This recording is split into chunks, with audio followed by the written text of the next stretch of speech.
Hoy hablaremos de Aruj Barbarroja, un pirata berberisco. Un día de 1504, dos galeras del Papa Julio II, aquel que se hizo construir la tumba por Miguel Ángel, tumba que fue la desgracia de Miguel Ángel, un trabajo muy arduo, finalmente no la terminó nunca. Pues el Papa ese, además de hacerse construir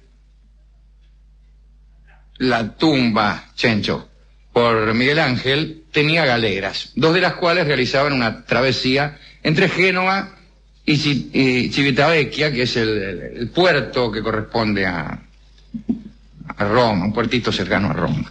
Transportaban, qué sé yo, mercancías valiosas, supongo yo, un poco de oro, telas, esas cosas. Navegaban distanciadas unas 30 millas una de otra. Estaban perfectamente armadas y preparadas para la guerra. Su capitán, Paolo Víctor, y los tripulantes no albergaban ningún temor. Hacía muchos años que no se veía ningún barco pirata en aquellas aguas al norte del mar Tirreno. Por ahí, a la tardecita, cuando la nave capitana avanzaba frente a la isla de Elba, divisó un pequeño bergantín. El capitán, sin pensar que podía tratarse de un enemigo, decidió superar aquella embarcación, superarla en el sentido de sobrepasarla, calculo yo. Cuando se acercó, Paolo Víctor y sus marinos vieron con horror que el barquito estaba repleto de unos ñatos cubiertos con turbantes, armados hasta los dientes, encaramados a las bordas y dispuestos al ataque. Y no hubo tiempo para reaccionar. Inmediatamente fueron atacados por aquellos piratas que estaban comandados por un hombre enorme que se destacaba por ser pelirrojo. En realidad no se destacaba por ser pelirrojo, sino por otras cosas, pero visto desde la nave de Paolo Víctor, la primera virtud que se hacía ostensible era el carácter pelirrojo de su persona. Bueno, el bergantín se situó junto a la galera, los turcos pasaron al asalto, ya que eran turcos, ¿no? Y en menos de una hora redujeron a la tripulación de la nave papal. Los cristianos fueron encerrados en las bodegas. Muy bien. Pero ahí se enteraron los turcos de que se acercaba una segunda galera. Entonces el capitán corsario decidió también capturarla. Vio cómo son de avariciosos los piratas berberiscos. Y entonces ordenó a sus hombres desnudar a los cristianos que estaban encerrados en la bodega y disfrazarse con aquellas ropas, disfrazarse de cristianos. Entonces esperaron, disfrazados en cubierta, que apareciera la segunda galera. Cuando aparece la segunda galera, los tipos que estaban a bordo vieron lo siguiente: la galera papal y el bergantín amarrado, llevado a remolque, porque así lo había dispuesto el jefe corsario. Y entonces pensaron, uy, mirá, che, los de la galera capturaron un bergantín y se acercaron. Bueno, le fue muy mal, ¿eh? Los otomanos desenvainaron sus sables, abordaron la segunda nave y en total capturaron 500 hombres y 3 toneladas de oro. La hazaña de este desconocido corsario causó sensación en todo el Mediterráneo. Nunca antes un pequeño barco, un bergantín, había logrado culminar con éxito un acto semejante en aguas tan alejadas de sus bases y frente a 2 barcos de guerra, como eran las galeras del Papa. El corsario se llamaba Aruj y pronto fue conocido como Barbarroja. Curiosamente, era cristiano, era el hijo de un alfarero cristiano de la isla de Mitilene, la antigua Lesbos, vamos.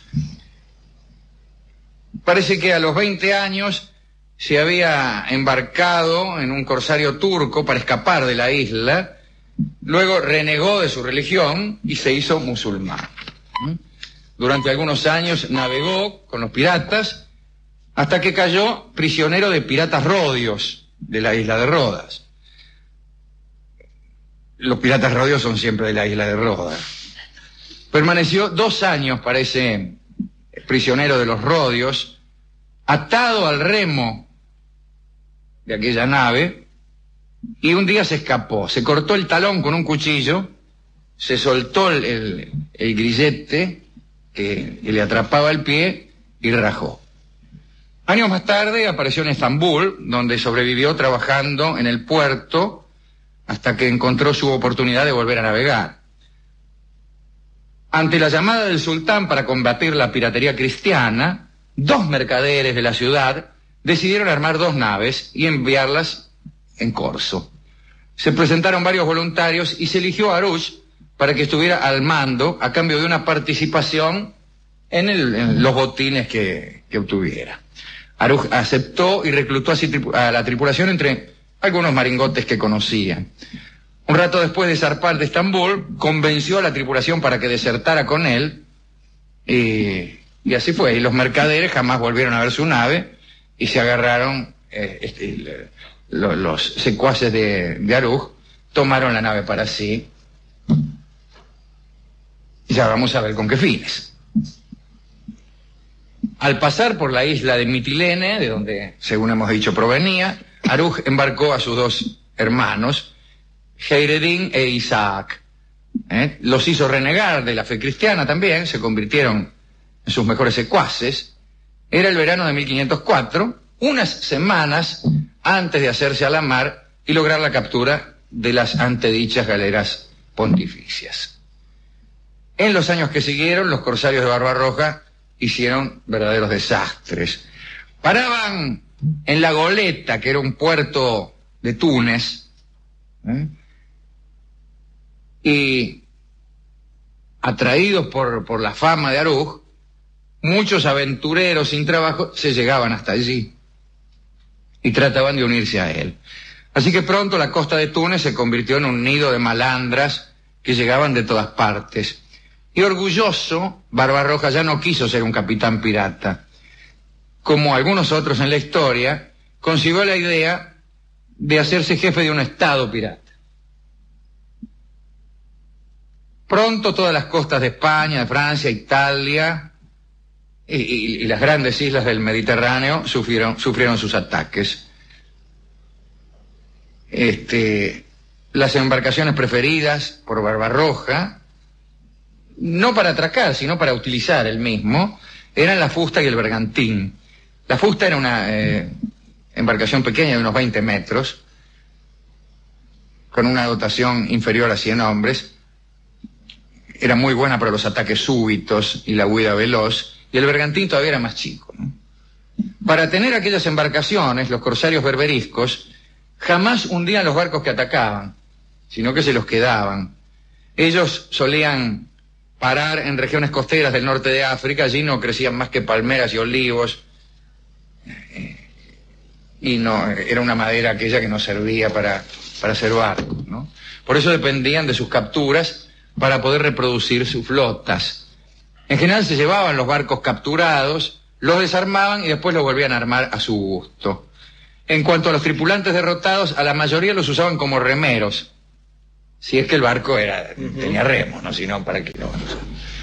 El trabajo remero era ciertamente uno de los más penosos que podía sufrir un hombre, no solo por las condiciones lamentables de las bodegas.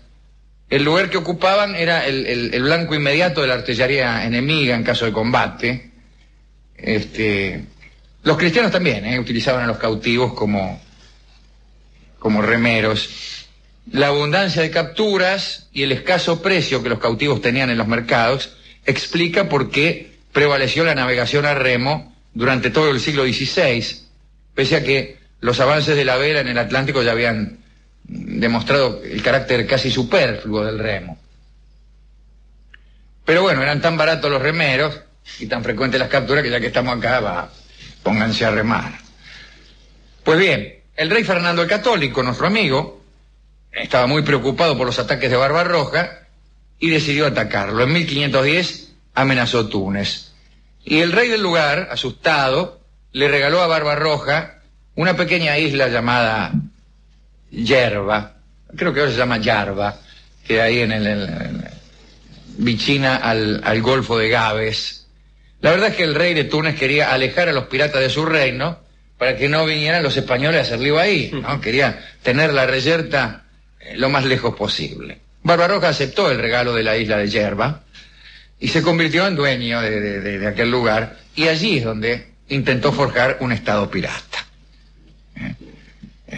Empezaron a armar y desarmar naves en la isla,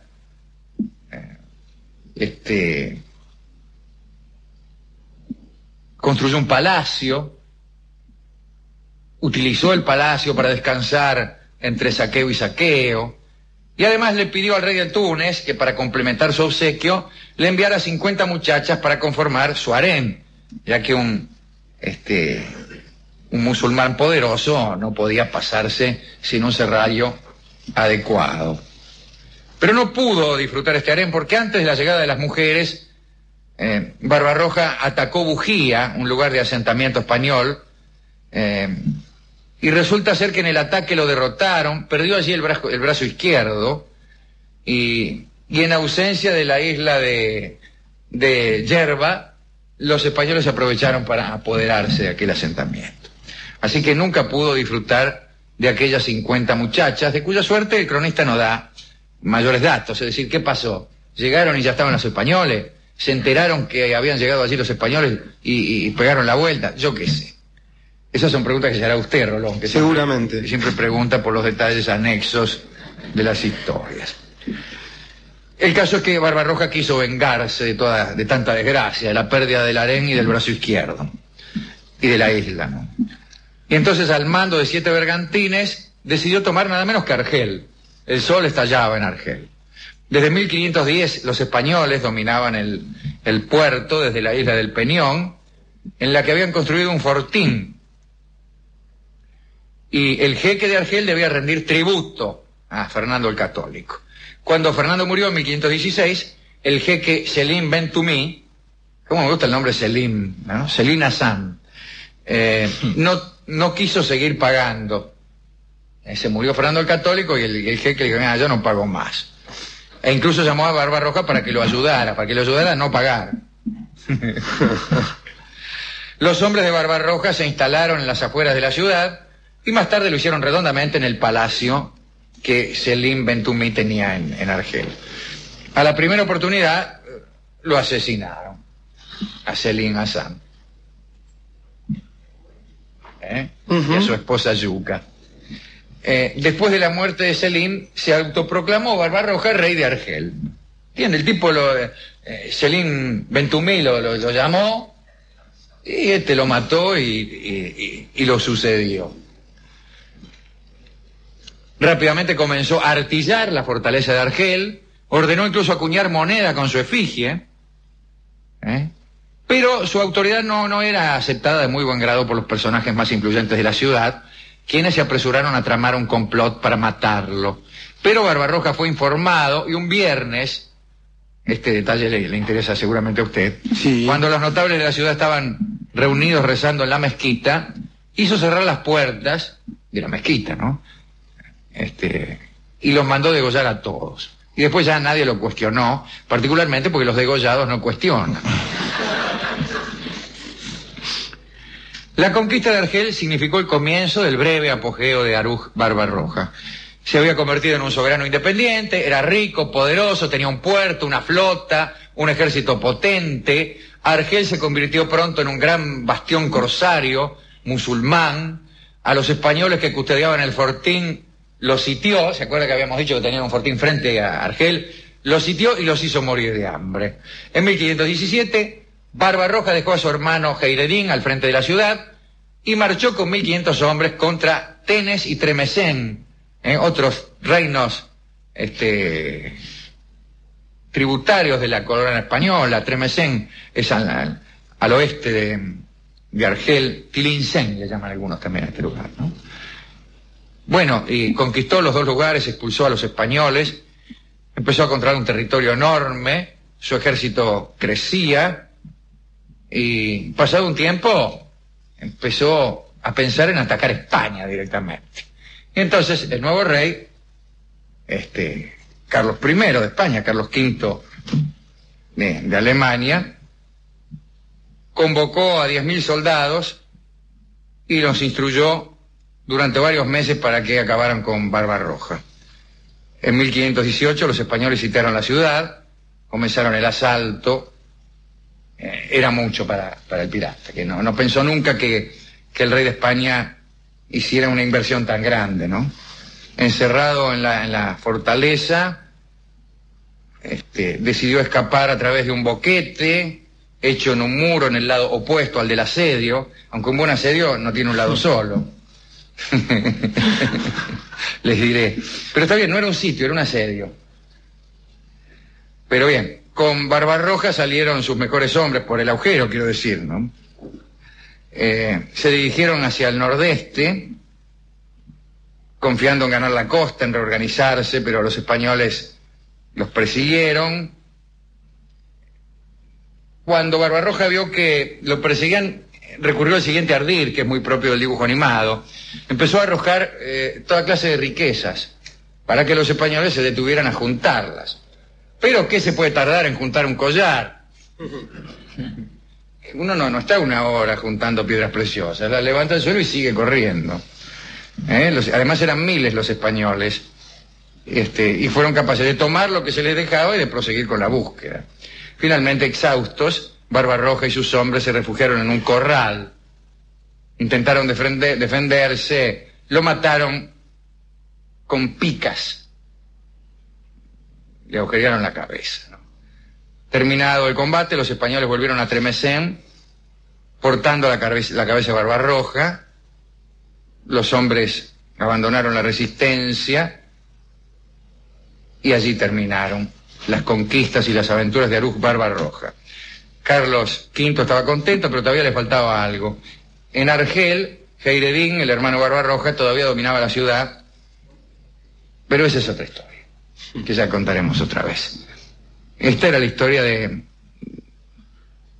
del pirata berberisco Barbarroja, que como algunos otros en la historia, abrigó la idea de construir un estado pirata y que tuvo su poder durante un poquito y quiso temblar a todos los países poderosos del Mediterráneo. ¿A quién dedicar esto? Pues hay varios aquí. A las 50 muchachas destinadas al harén de Aruj Barbarroja, que partieron en dirección a la isla de Yerba, y que no pudieron llegar, o que llegaron y fueron usufructuadas por los españoles, no lo sabemos. Al rey de Túnez, cuyo nombre ni siquiera se menciona, no sé por qué le voy a dedicar esto, pero qué sé yo. Nada más que porque su nombre no se menciona, porque después de todo, obsequiarle una isla a un pirata fue más bien un acto de cobardía para evitar que el fangote se armara cerca de Túnez. ¿A quién más? ¿Qué tal era el rey que fue traicionado, Alejandro? ¿Selim Hassan? Sí, ¿cómo le cae? Selim Bentelli. No sabemos. Pero bueno, víctima de una traición, ¿no? Está mal. Ser víctima de una traición. Sí, claro. El tipo lo llamó a Barbarroja para no pagar la deuda externa y el otro lo liquidó. Sí. Qué sé yo, qué mal. Y bueno. Y al crack Yatasto. Ay, caballo. Yatasto. Por razones que me reservaré. Bueno. Pues ¿y con qué canción le parece a usted que podemos ilustrar esto? Bueno, está lleno de tangos dedicados a los piratas berberiscos. ¿Sí? No hacen otra cosa los cantores de tango que homenajear a los piratas berberiscos. Ajá. Pero como temblando estaban los reinos poderosos del Mediterráneo, temblando es lo que escucharemos en la voz de nuestro querido don Ignacio Corsini, que también nació en regiones bañadas por el Mediterráneo. Así que cante este vals que tenemos un poco prohibido en este programa, Sí, ¿no? querido Ignacio Corsini, dedicado a las víctimas de los piratas berberiscos que como cuáqueros anacrónicos estaban ahí tremando y terror. Adelante.